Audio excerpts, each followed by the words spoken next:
So hello people, this is your channel CATV and in this video we are going to talk about the limits. सी हमने limits के respect में discussion तो कर ही लिया था। ये सानिध्य सराफ सर की पर्टिकुलर पीडीएफ है। मैं ये देखना चाह रहा हूँ कि इस पीडीएफ में और क्या एक्स्ट्रा दे के रखा है। तो एप्लीकेबिलिटी ऑफ इंडिपेंडेंट डायरेक्टर, ये तो हम पढ़ ही चुके थे लिमिट्स वाले पर्टिकुलर चैप्टर में, उस पर्टिकुलर टॉपिक के रिवीजन में हमने पढ़ लिया था। ये सर ने जो पीडीएफ इशू करी है वो आज कल में ही इशू करी है, तो आप इसको देख सकते हो।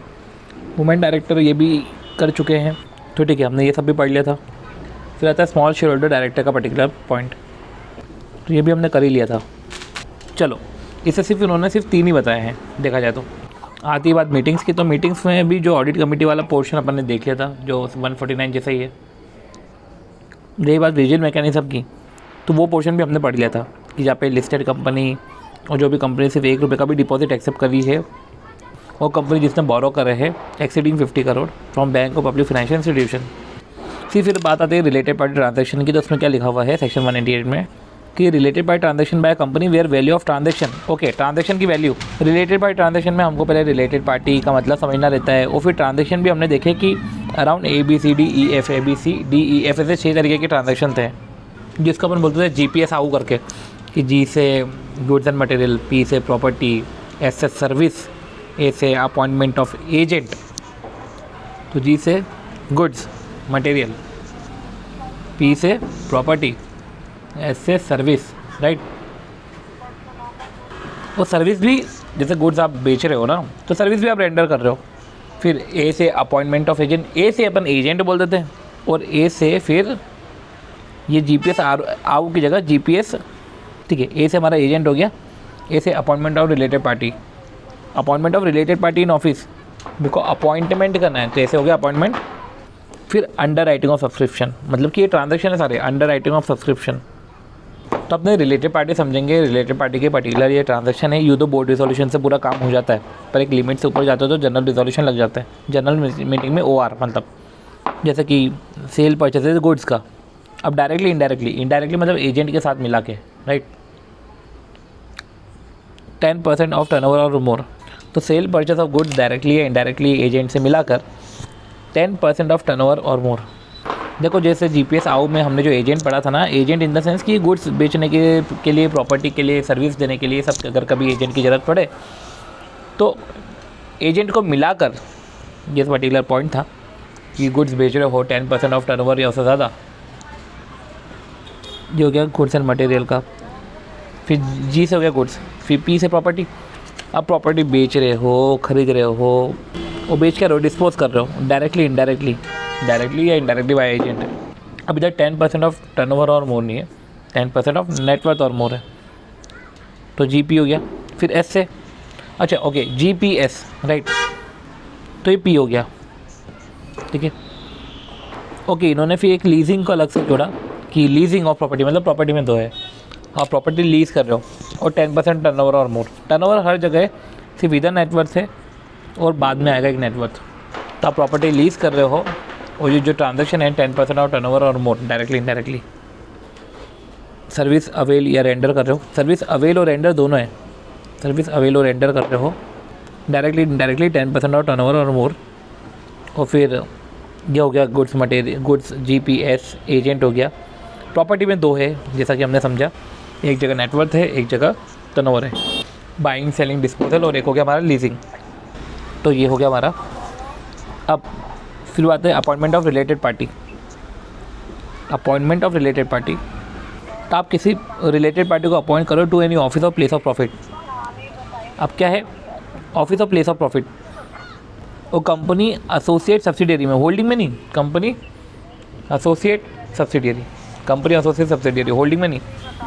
अगर appointment of related party in office, related party appoint करे इन ऑफिस और प्लेस ऑफ प्रॉफिट। अब appointment of related party in office और प्लेस ऑफ प्रॉफिट, अब ये ऑफिस और प्लेस ऑफ प्रॉफिट क्या होता है समझो। डायरेक्टर के लिए office and place of profit वो है जो डायरेक्टर को रिसीव होता है रेम्यूनरेशन के ऊपर, कुछ अगर डायरेक्टर को उस पोजीशन से रिसीव होता है तो वो उसके लिए प्लेस ऑफ प्रॉफिट है। अदर लोगों के लिए तो अगर सिर्फ रेम्यूनरेशन भी मिला तो वो भी प्लेस ऑफ प्रॉफिट है। तो अपॉइंटमेंट इन एन ऑफिस और प्लेस ऑफ प्रॉफिट, और मंथली जो रेम्यूनरेशन है वो 2.5 लाख से रुक जाता है, 2.5 लाख से ज़्यादा है। अब सी पर्टिकुलर $2.5 लाख हमने फेमा में पढ़ा है, वो $2.5 लाख है, इधर रुपीज़ है, हाँ $2.5 लाख रुपीज़ से ज़्यादा, तो रिजोल्यूशन पास करना पड़ेगा। फिर एक under writing of subscription of securities जो मैंने आपको बोला था, अंडर राइटिंग, और उसमें ऐसा है कि 10% नहीं है, ये हर जगह 10% है।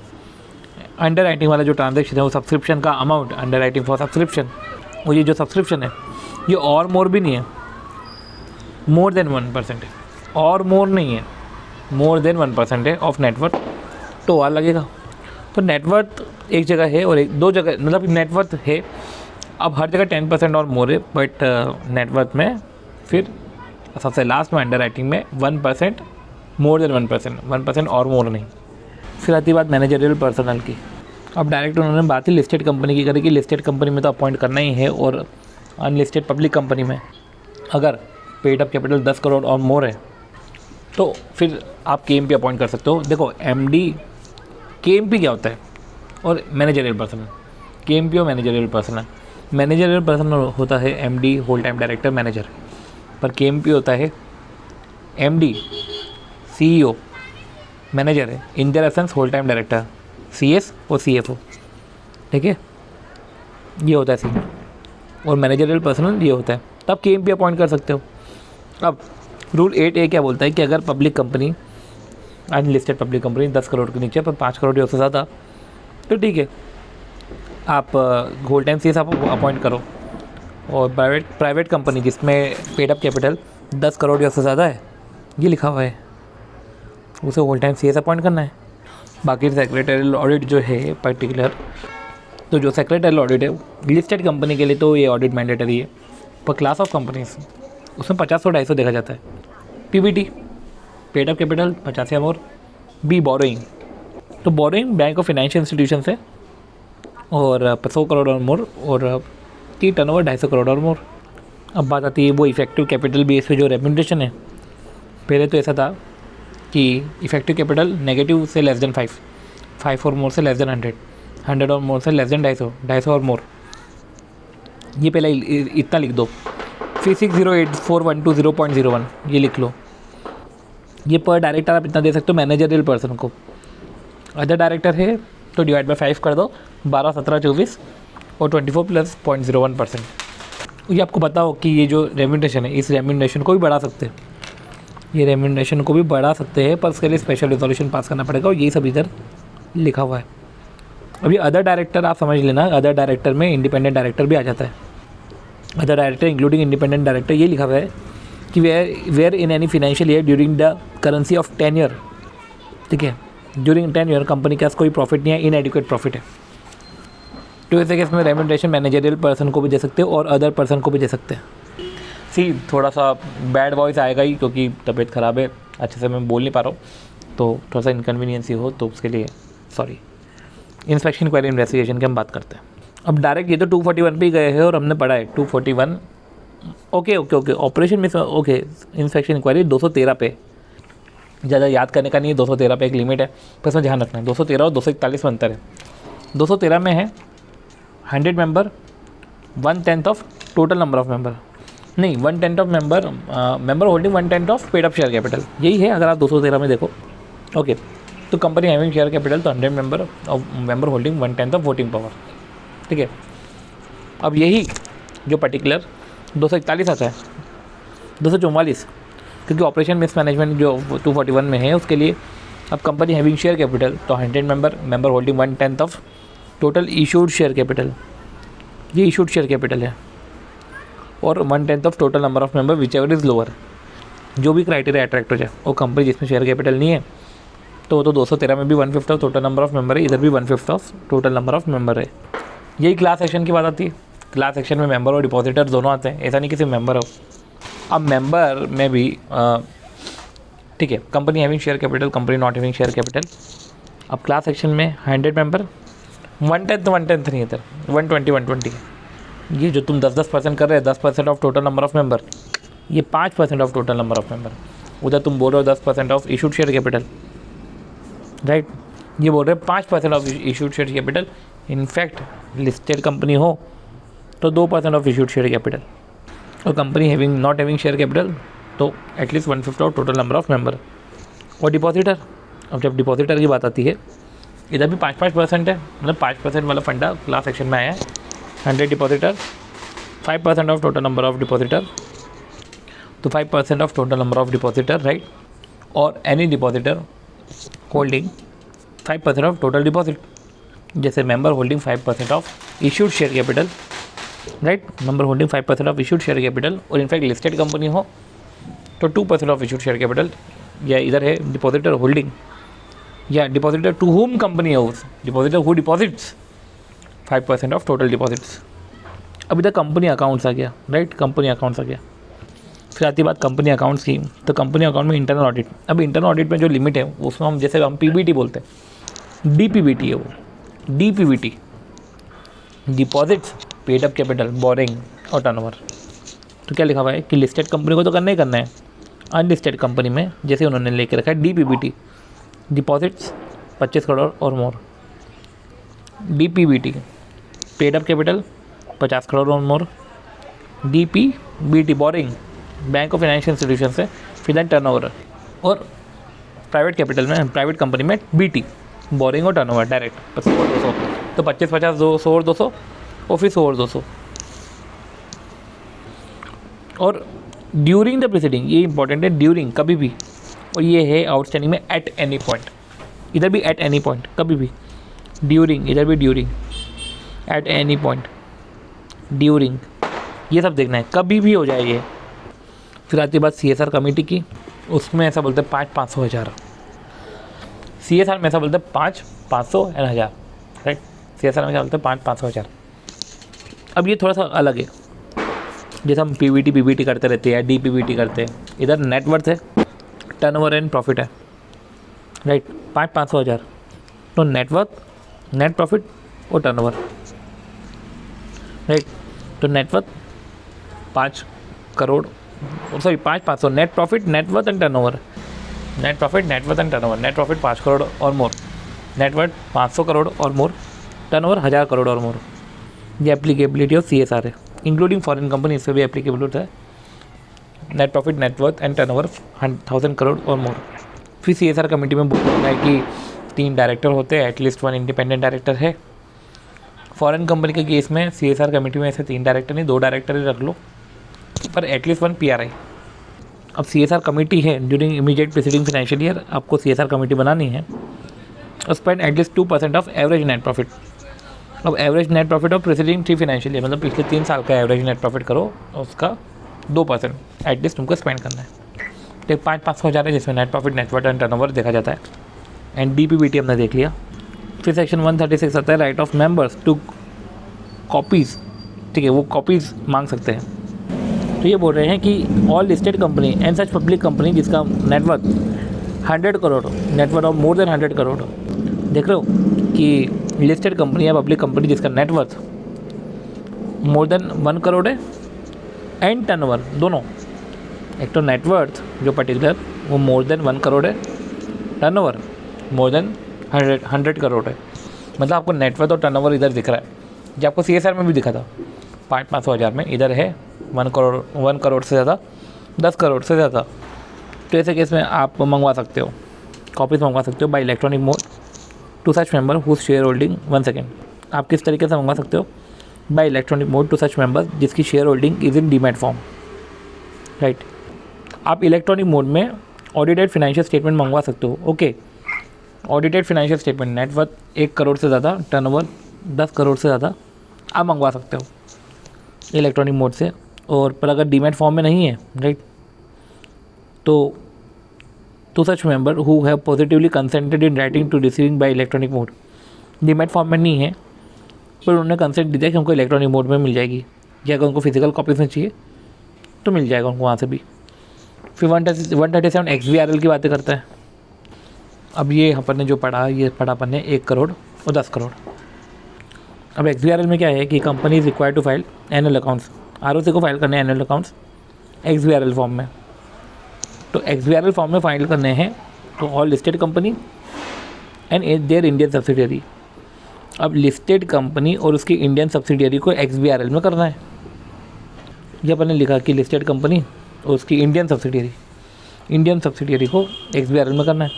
पर जो अनलिस्टेड है जिनका paid up capital 5, turnover 100 crore और मोर, पेड अप कैपिटल 5 करोड़ और मोर, टर्नओवर 100 करोड़ और मोर, ठीक है। तो इसमें जैसे पीबीटी होता है तो उसमें बी नहीं है, पेड अप कैपिटल 5 करोड़ और मोर, टर्नओवर 100 करोड़ और मोर।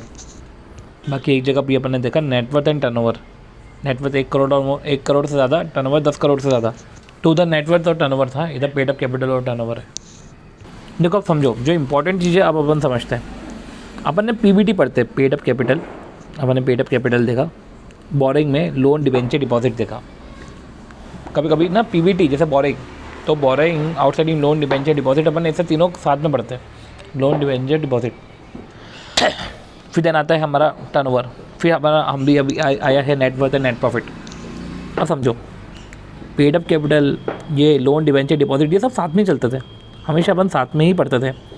पर जैसे विजिल मैकेनिज्म है, विजिल मैकेनिज्म में डिपॉजिट तो कुछ भी हो जरा सा भी, पर लोन अगर 50 करोड़ से ज़्यादा, तो ऐसे कैसे विजिल मैकेनिज्म बनाने का है।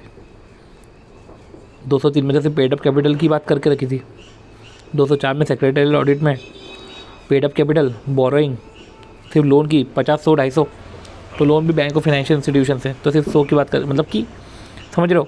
लोन, डिबेंचर, डिपॉजिट हमारा इंडिपेंडेंट डायरेक्टर, वुमेन डायरेक्टर, इसमें चलता है। इनफैक्ट वुमेन में भी नहीं चलता, इंडिपेंडेंट डायरेक्टर में चलता है। फिर जहाँ पे सिर्फ लोन है, वो लोन की हमने बातें कर ली 204 में, जैसे कि 100 करोड़ या उससे ज़्यादा, 50, 100, 250 है ना, तो 100 करोड़ या उससे ज़्यादा। और फिर बात आती है 138 की, 138 इंटरनल ऑडिट, 50, 25, 50, 100, 200। तो उधर बात होती है डीपीबीटी, तो डीपीबीटी की बात हो रही है, उसमें डिपॉजिट की बात हो रही, लोन की भी बात हो रही, डिबेंचर की बात नहीं हो रही। तो लोन, डिबेंचर, डिपॉजिट कई जगह साथ में है, कई जगह, और बाकी तो आप अलग अलग ही मानो, इंडिपेंडेंट डायरेक्टर में साथ में है। बाकी आपको लोन और डिपॉजिट आपको मिल जाएंगे 204 में, मतलब कि सॉरी 138 में इंटरनल ऑडिट में। लोन और डिपॉजिट आपको जो है विजन मैकेनिज्म में भी मिल जाएंगे।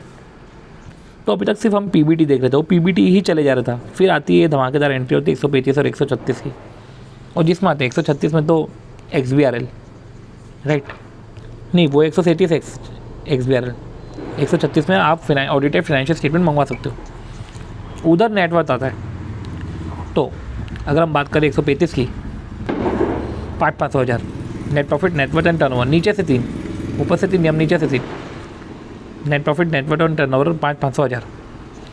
यही 136 में, उसमें नेट प्रॉफिट है ही नहीं, नेटवर्थ एंड टर्नओवर है, नेटवर्थ 1 करोड़ या उससे ज़्यादा, 1 करोड़ से ज़्यादा, और टर्नओवर 10 करोड़ से ज़्यादा। 137 हमारा जो आ जाता है वो आ जाता है XBRL में, उधर पेड अप कैपिटल 5 करोड़ या उससे ज़्यादा, और टर्नओवर 100 करोड़ या उससे ज़्यादा। फिर आती बात रोटेशन की, रोटेशन ऑफ ऑडिटर। अब रोटेशन ऑफ ऑडिटर, आपकी लिस्टेड कंपनी पे तो आपको रोटेशन लगता ही है।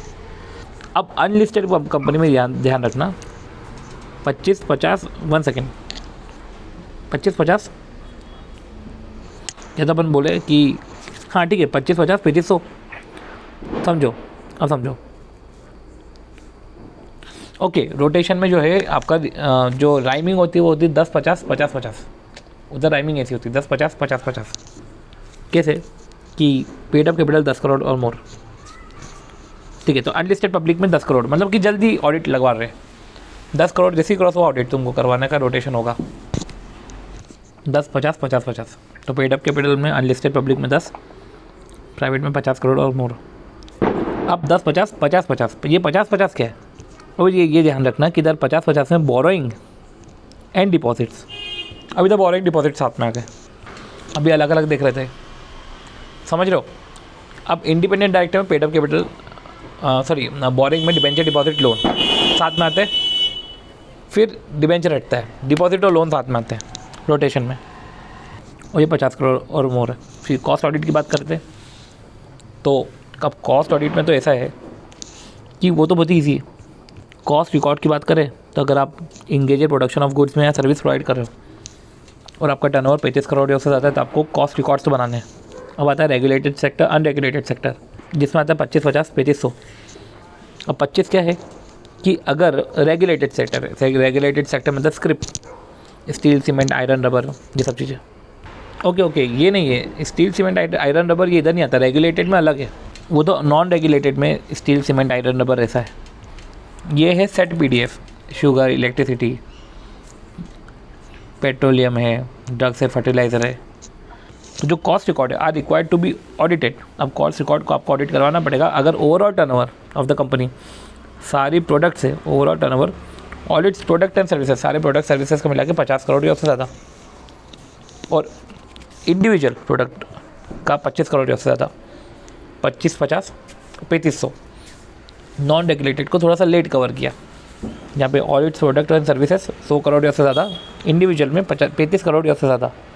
अभी जो कॉस्ट ऑडिट की रिक्वायरमेंट है ये अप्लाई किस पे नहीं हो रही है, जितना आपको बताओ कि वो 3 पॉइंट्स है जिस पे एप्लीकेबल नहीं होता। अगर कैप्टिव कंजम्पशन, इधर कैप्टिव, अच्छा अगर कोई कंपनी स्पेशल इकोनॉमिक जोन में ऑपरेट कर रही है, इलेक्ट्रिसिटी जनरेट करो कैप्टिव कंजम्पशन के लिए, या foreign exchange revenue from export convertible foreign exchange में है और रिवेन्यू 75% से ज़्यादा है टोटल रिवेन्यू के। और MSME limit to be check in pre pack insolvency process. Okay, ये पूरा प्री पैक इंसॉल्वेंसी प्रोसेस आ गया।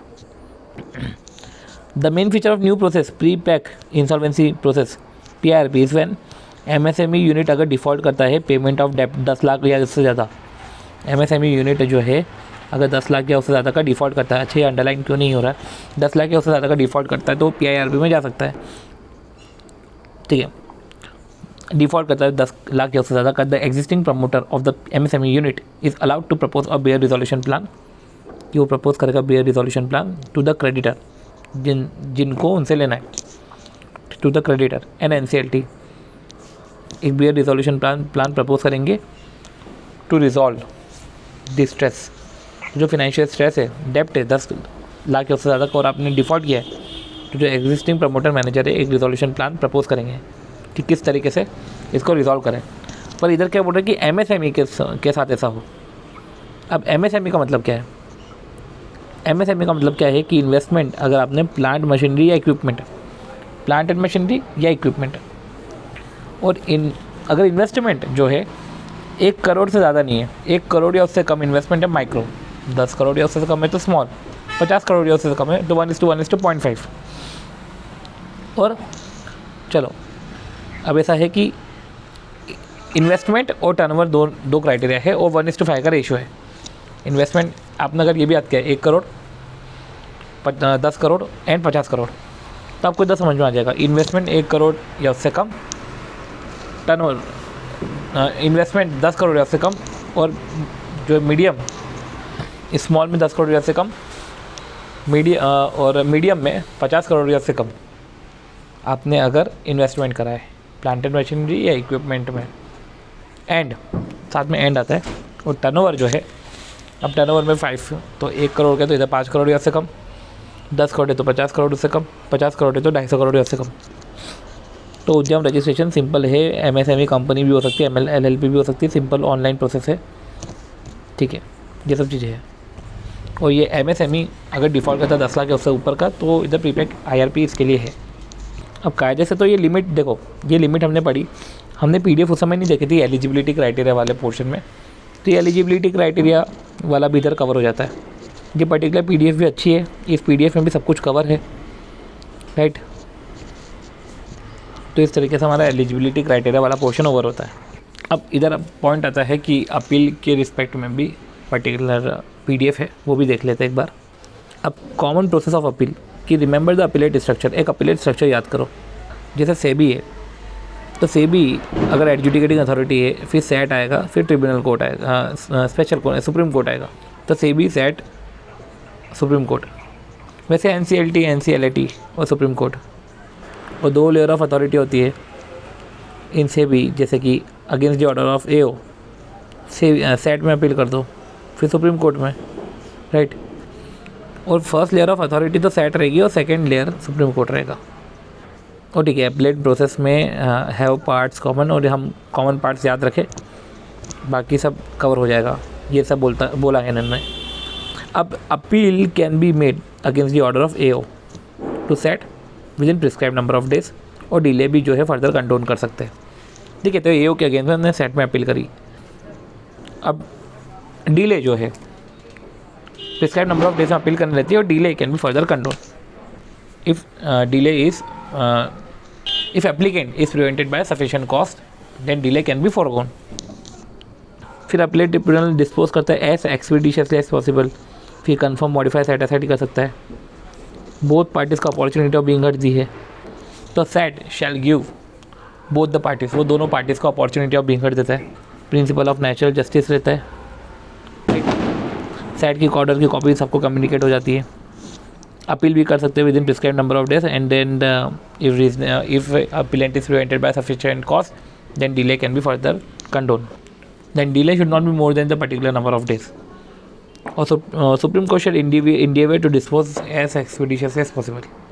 फिर Supreme Court opportunity of being heard देता है, कम्युनिकेट कर देगा बोथ पार्टीज़ को पर्टिकुलर ऑर्डर, और डिसीजन फाइनल एंड बाइंडिंग होता है।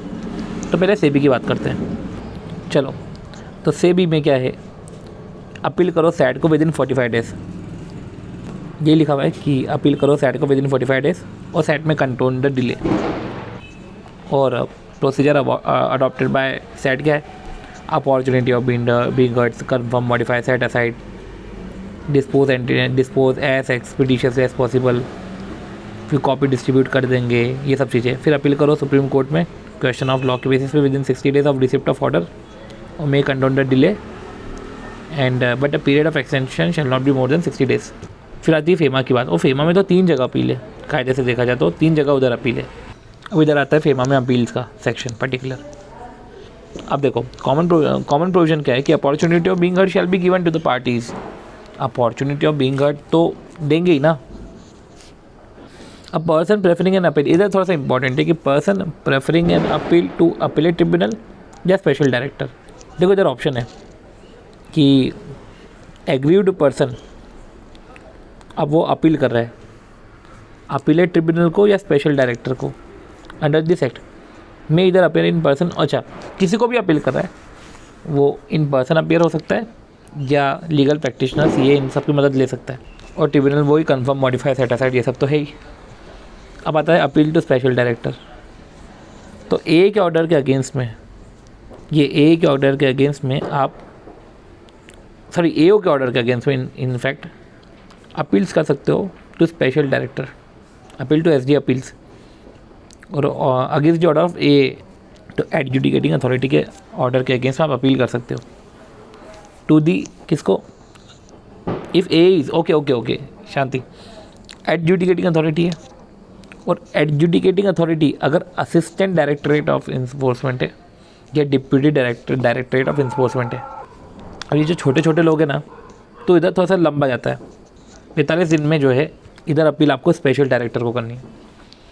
Adjudicating authority assistant directorate of enforcement या डिप्यूटी डायरेक्टरेट ऑफ इन्फोर्समेंट, तो 45 दिन में स्पेशल डायरेक्टर को अपील जाएगी।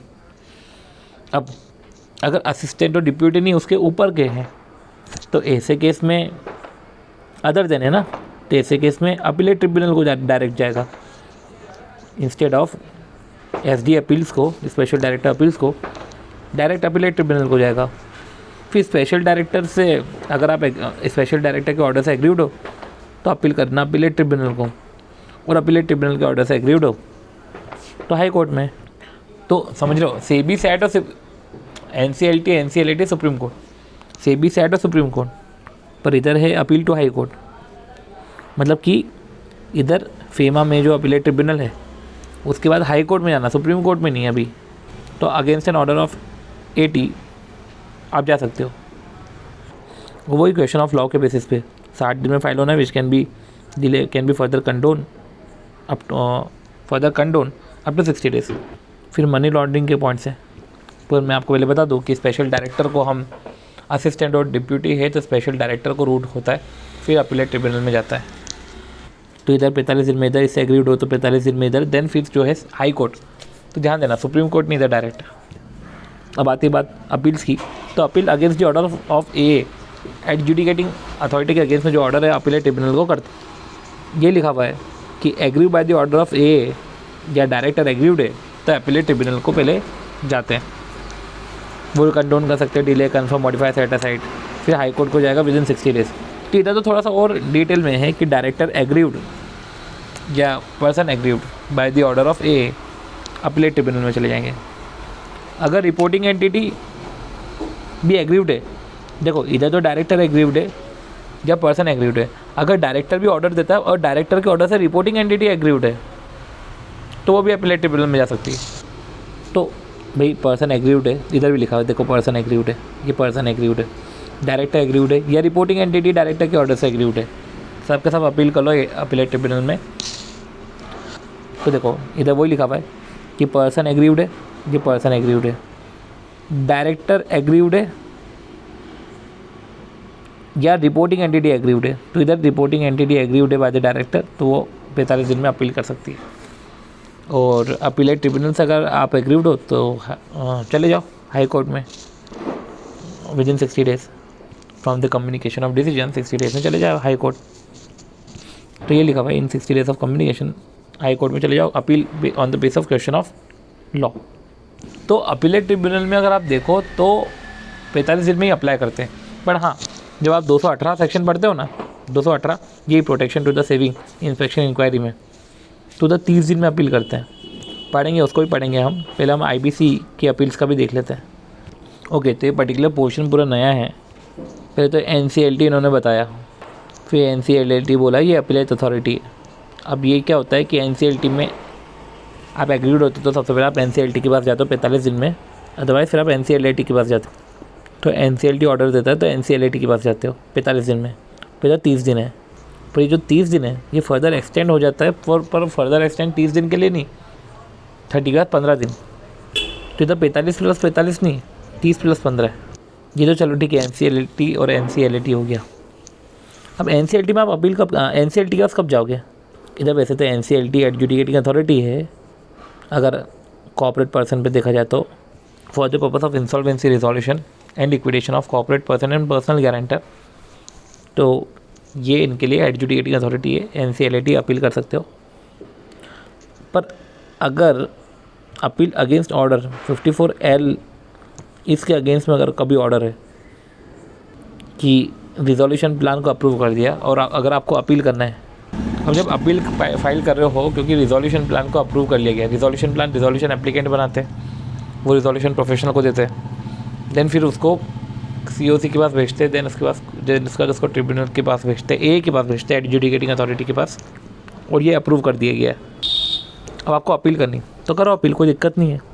पर अपील कब कर सकते हो कि बोलो कि ये कॉन्ट्रावेंशन में है, कि मटेरियल इरेगुलरिटी है, कि एक तो भैया रिजोल्यूशन प्लान, पहले तो रिजोल्यूशन प्लान, ये रिजोल्यूशन प्लान ही पर्टिकुलर कॉन्ट्रावेंशन में, या रिजोल्यूशन प्रोफेशनल, अब रिजोल्यूशन प्रोफेशनल की बात कर रहे हैं कि मटेरियल इरेगुलरिटी है। तो देखो एक तो हमने बोल दिया कि रिजोल्यूशन प्लान ही अच्छा नहीं, और एक होता है कि भाई रिजोल्यूशन प्रोफेशनल ने अपना काम ठीक से नहीं किया, और डेप्ट owed to operational creditor have not been provided for, जबकि हम बोलते हैं कि अब पहले ऑपरेशनल क्रेडिटर का डेप्ट पे करो, तो अगर उसको प्रोवाइड फॉर नहीं किया गया, IRP कॉस्ट को प्रोवाइड नहीं किया गया, मतलब कि जो भी रिक्वायरमेंट होती ना, वो रिक्वायरमेंट अगर कभी नहीं हुई, रिजोल्यूशन प्लान को अप्रूव करने से पहले ये देखते कि ये सारी कंडीशन पूरी होनी चाहिए, तब जाके अप्रूव करता है। वो उस कंडीशन में अगर कॉन्ट्रावेंशन है तो करो, फिर आप कर सकते हो। तो उसको भी इस तरीके से ही करो कि 30 दिन के अंदर NCLT को करो अप्रूवल, अपील करो, एंड जो है which can be further extend to more 15 days. तो अप्रूवल का ऑर्डर आया, ऑर्डर के बाद कभी आपको ऐसा लग रहा है कि रिजोल्यूशन प्लान में कॉन्ट्रावेंशन हुआ है, ऑपरेशनल क्रेडिटर को पेमेंट नहीं करा गया, IRP कॉस्ट को प्रोवाइड फॉर नहीं किया गया, प्रोफेशनल ने अपनी ड्यूटी अच्छे से नहीं निभाई, तो अपील कर दो within 30 days, which can be further extend to 15 days. अब ये तो चलो रिजोल्यूशन प्लान हुआ, लिक्विडेशन ऑर्डर और appeal against the order of initiation of CIRP। तो लिक्विडेशन ऑर्डर में कुछ मटेरियल इरेगुलरिटी है कि भैया लिक्विडेशन ऑर्डर तो आपने पास कर दिया पर मटेरियल इरेगुलरिटी है, वही इनिशिएशन ऑफ CIRP तो हो गया पर मटेरियल इरेगुलरिटी है, तो अपील करो। और NCLT के ऑर्डर से एग्रीड हो तो सुप्रीम कोर्ट में 45 दिन में चले जाओ। अब देखो इधर 60 दिन नहीं, इधर 45 दिन है, तो आपको पता ही होगा कि जब अपीलेट ट्रिब्यूनल में 45 दिन होते हैं तो हम सुप्रीम कोर्ट में 60 दिन में अपील कर सकते हैं। अब जब अपीलेट ट्रिब्यूनल में हम 30 दिन में जा सकते हैं तो फिर सुप्रीम कोर्ट में 45 दिन में जाओ, और फिर उधर भी एक्सटेंशन जो है 15 दिन का है, 45 which can be further extend to more 15 days. फिर appeal against the decision of liquidator, तो creditor may appeal to the adjudicating authority against the decision of liquidator within 14 days of receipt of such decision। Decision जैसे मिला, उस मिलने के 14 दिन के अंदर अपील कर सकती है। ये हमने पढ़ा है, ये अपने नोट्स में भी पढ़ा है कि जो भी लिक्विडेटर का जो भी ऑर्डर आया, उस ऑर्डर से एग्रीड हो तो 40 दिन में अपील एडजुडिकेटिंग अथॉरिटी को अपील कर सकते हो। 30 दिन नहीं है, इधर 40 दिन है, 14 दिन है। वो सेविंग कि अगर ड्यूरिंग इंस्पेक्शन इंक्वायरी इन्वेस्टिगेशन किसी एम्प्लॉय को रिमूव करना हो तो आप ट्रिब्यूनल से ऑर्डर लेते हो और ट्रिब्यूनल 30 डेज़ के अंदर ऑर्डर दिया तो ठीक है, ऑर्डर देता है कि रिमूव करो कि नॉट रिमूव करो। एग्रीव्ड पर्सन अपील कर सकता है, राइट। तो क्या लिखा हुआ है कि अगर कंपनी डिससेटिस्फाइड है विद ऑब्जेक्शन, कि ट्रिब्यूनल ने ऑब्जेक्शन रेज करा, कंपनी डिससेटिस्फाइड है तो 30 दिन के अंदर अपीलेट ट्रिब्यूनल में अपील कर दे, वो बाइंडिंग हो जाता है। इधर भी 30 दिन है, राइट, इधर भी 30 दिन आया, एंड IBC में भी 30 दिन है, इधर भी 30 दिन है। फिर कंपनीज एक्ट में पर्सन एग्रीड है ट्रिब्यूनल के ऑर्डर से तो 45 दिन में अपील कर सकता है। अपॉर्चुनिटी ऑफ बीइंग हर्ड, सबको कॉपी सेंड करेगा, confirm modify set aside, agreed हो तो 60 दिन में सुप्रीम कोर्ट को अपील कर दो। फिर सेटिस्फाई अगर हो जाए तो 60 days can be further extend but not exceeding 60 days. ये सब चीज़ें हैं, तो इतना कुछ वाव नहीं था इसमें। कॉम्प्रोमाइज़ अरेंजमेंट आता है। कॉम्प्रोमाइज़ अरेंजमेंट में ऐसा है कि अगर मेंबर क्रेडिटर जो ट्रांसफ़रर के हैं उसका अमेलगमेशन के बाद, वैसे तो देखा जाए तो nearly as possible same right होना चाहिए, बट अगर उसका लेस हो जाता है उनको कंपेंसेशन मिलता है। पर अगर कंपेंसेशन से एग्रीड है, देखो या तो राइट सेम रहेगा तुम्हारा, member creditor of transferor, member creditor of each transferor before amalgamation shall have as nearly as possible same right same रहेगा। कम रहेगा तो कंपेंसेशन मिलेगा। और अगर एग्रीड हो तो ट्रिब्यूनल में अप्लाई करो, ट्रिब्यूनल में अप्लाई करो। अभी अपीलेट ट्रिब्यूनल की बात नहीं करो, ट्रिब्यूनल में अप्लाई करो 30 दिन। देखो ट्रिब्यूनल में तो 30 दिन में ही लोग जाते हैं, और removal of name of company में तो अलग ही सीन है। Removal of name of company की पर्सन एग्रीव्ड है ROC के ऑर्डर से, जैसे ROC क्या कर देगा ऑर्डर कि स्ट्राइक ऑफ कर देगा नेम, तो 3 साल के अंदर एप्लीकेशन फाइल करो, 3 साल। और अगर if tribunal is of opinion that removal is not justified तो person aggrieved by the order of ROC ने ऑर्डर दिया, नेम स्ट्राइक ऑफ कर दिया। अब अपील करो कब, किसको, may file appeal to tribunal 3 साल के अंदर। ये कॉम्प्रोमाइज़ अरेंजमेंट में ध्यान रखना, इधर लिखा है अपील टू ट्रिब्यूनल, ये ट्रिब्यूनल 30 दिन में अपील, 30 दिन में आप ट्रिब्यूनल को अपील कर सकते हो, 45 दिन नहीं है। ये NCLT की बात नहीं कर रही, ये अपील करे ना ट्रिब्यूनल में, तो कंपनी लॉ ट्रिब्यूनल नहीं, कंपनी लॉ अपीलेट ट्रिब्यूनल है, तो इधर 45 दिन नहीं है, कंफ्यूज नहीं होना। फिर इधर 3 साल में आप अपील कर सकते हो, पर इधर तो may file an appeal to tribunal, तो इससे इधर आप किससे एग्रीड हो, aggrieved by ROC order, right. इधर एग्रीड बाय कंपनी, इधर भी आप ट्रिब्यूनल में अपील कर रहे हो, तो इधर तो पर्सन एग्रीड है, इधर भी एग्रीड है ना, इधर पर्सन एग्रीड है स्ट्राइकिंग ऑफ के लिए, इधर एग्रीड का भी एक पर्टिकुलर एग्रीड है कि ये स्ट्राइकिंग ऑफ, इधर भी एग्रीड है बाय स्ट्राइकिंग ऑफ। पर इधर company member creditor workman fields agreed, तो अपील कर सकते हैं 20 साल के अंदर। फिर अपील करा, ट्रिब्यूनल को लग रहा है कि जो रिमूवल है वो जस्टिफाइड नहीं है, तो फिर रिस्टोरेशन होगा। तो ये जो अभी अपन ने पढ़ा कि रजिस्ट्रार ने स्ट्राइक ऑफ कर दिया तो कंपनी मेंबर क्रेडिटर वर्कमैन 20 साल के अंदर अपील कर सकते हैं। और एक पर्टिकुलर पॉइंट क्या था कि इधर ये तो A वाला पॉइंट है कि रजिस्ट्रार ने स्ट्राइक ऑफ करा, B वाले पर भी रजिस्ट्रार ने ऑर्डर दिया था 248 का, इधर भी स्ट्राइक ऑफ करा, इधर भी 248 का ऑर्डर दिया। और अगर एग्रीव्ड है तो इधर जैसे स्ट्राइक ऑफ का ऑर्डर दिया कंपनी को, इधर भी 248 का ऑर्डर दिया, और इधर पर्सन एग्रीव्ड है, इधर पर्सन एग्रीव्ड है, उधर तो कंपनी मेंबर क्रेडिटर, चलो मेंबर के बाद वर्कमैन आता है, घर के लोग हैं, क्रेडिटर भी आ गए, इधर पर्सन एग्रीव्ड है, ये 3 साल में अपील फाइल कर सकते हैं, इधर तो 20 साल है पूरा का पूरा। तो इस तरीके से हमने अपील के सारे पॉइंट्स देखे, ठीक है। तो इस तरीके से हमने अपील से सारे पॉइंट्स देखे, आपको वो ये बार बार इसको देखना ही पड़ेगा, तब जाके वो प्रॉपर तरीके से रिवाइज हो गया, ठीक है। तो मिलते हैं नेक्स्ट वीडियो में जहाँ पे हम पेनल्टी के बारे में पढ़ेंगे, एंड देन जो है जो हमारे मेन चैप्टर्स है उसके बारे में हम पढ़ेंगे, ठीक है। Then bye.